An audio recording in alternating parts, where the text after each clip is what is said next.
Hey Typhoon, what's up? It's the Culture Detective here investigating your favorite albums, and today I'm going to do an album review on the latest James Blake album, Friends That Break Your Heart. So James Blake is a British alternative R&B singer-songwriter, and he's been at it for quite some time already. A couple years ago, he released the album Assume Form. Whoa, the winds are so strong outside. He released the album Assume Form, which I actually really like. His more electronic approach to this style of music is refreshing and beautiful. He writes a lot of catchy tunes, a lot of very good features, and he incorporates rap music in his music quite well, especially trap beats, which you wouldn't think would be such a good match with alternative R&B in the quiet and sad sense, but James Blake pulled it, so that's pretty cool. Anyways, we have a new James Blake album over here with a very cool album cover that I like, and once again, it is an album full of heartbreaks, betrayals, and insecurities. First off, we have the track Famous Last Words with its lukewarm, soft keyboards. The beautiful, gentle vocal layers are really nice. And that being said, though, I wouldn't say it's a very strong opener. Structurally, it's a little scant, and overall, it's a little forgettable of a track. But the second track is pretty amazing. Life Is Not the Same has these spacey beds of vocals that form an ambient backdrop, which is really nice and beautiful. We have a tickety beat, which is very nice and crystal and crisp. And then we have these pitched vocals. I really like it when James Blake pitches his vocals and tries something a little bit more experimental when he did that If the Car Beside You Moves Ahead track. That track became my second favorite song of 2018. So, yeah, I like this song a lot. I like the lyrics about heartbreaks and betrayal. I like the pained, crying chorus, and it is a really solid song. And the next track, Coming Back, features SZA, and it has these pentatonic chords, pristine pianos, and a trap beat that actually somehow fits with these pianos. SZA singing on this track is really good, and overall, it's another really solid song. Then the album goes for a bit of a nosedive with the track Funeral, which is a slow, stripped back hymn of sorts with slow hand clap beats and apologetic lyrics.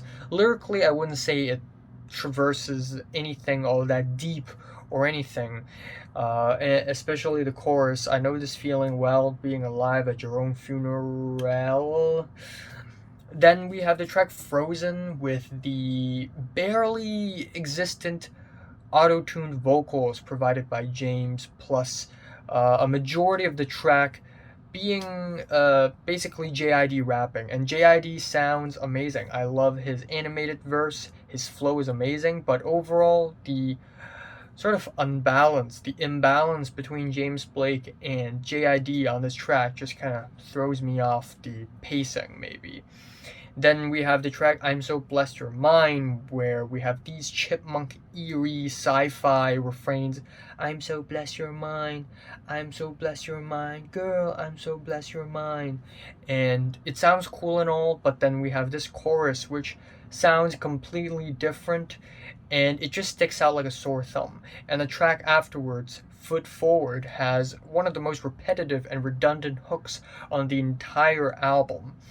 But the rest of the album is actually surprisingly great. The track Show Me is not as bad. I wouldn't say it's great, but yeah, it's got a beautiful duet, and I like the lyrics about wanting happiness for the person who used to be your significant other. The song takes a long time to build up to its core parts, and it does feel directionless from time to time, but it's still okay. And the track Say What You Will is easily one of the most beautiful tracks on the entire album, about self acceptance and learning to appreciate the state that you are in right now. I like the low register that James Blake sings in, even though it's a little weird at first, but it really fits the tone. I like the simple instrumentals as well, and overall a really heartwarming track. Just as heartwarming would be the next track, Lost Angel Nights, with its very merry chords, like marriage. Like, I don't know why, it just sounds like a song that you would play in your marriage. Yeah, I like how quiet the track is. I like the soft keyboards, and it's another really sweet moment on the entire album.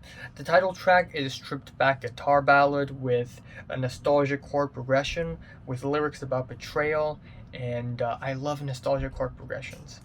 That's my weakness. Every time I hear a nostalgic chord progression, I just love it. Then the album ends off with If I'm Insecure, which has these reverby, wintry organs, shimmery keyboards, a soft beat, and very conclusive lyrics about how if I'm insecure, then why am I so sure that I want to be with you forever and basically love you forever. It is a really nice and beautiful way to end off the album conceptually, thematically, and instrumentally, and I think it is a solid ender for the album. So yeah, while a good chunk of the middle songs in the album are really stale and repetitive, I still managed to enjoy the last leg. So yeah, I guess kind of mixed bag, unfortunately.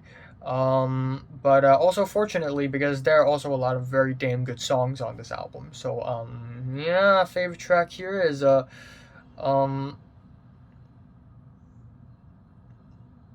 Life Is Not the Same.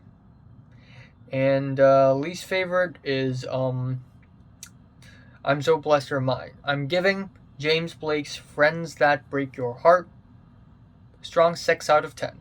So, if you're listening to the latest James Blake album, from 1 to 10, how much did you rate it? Like, and subscribe if you want more, and thanks for watching. I will be reviewing Magdalena Bay's Mercurial World. I will be reviewing West Side Gun, Wiki, Illuminati Hotties. There will be a new Coldplay album soon, and by the end of the month, we have a new Kyari Pamu Pamu album that I really look forward to. Yay.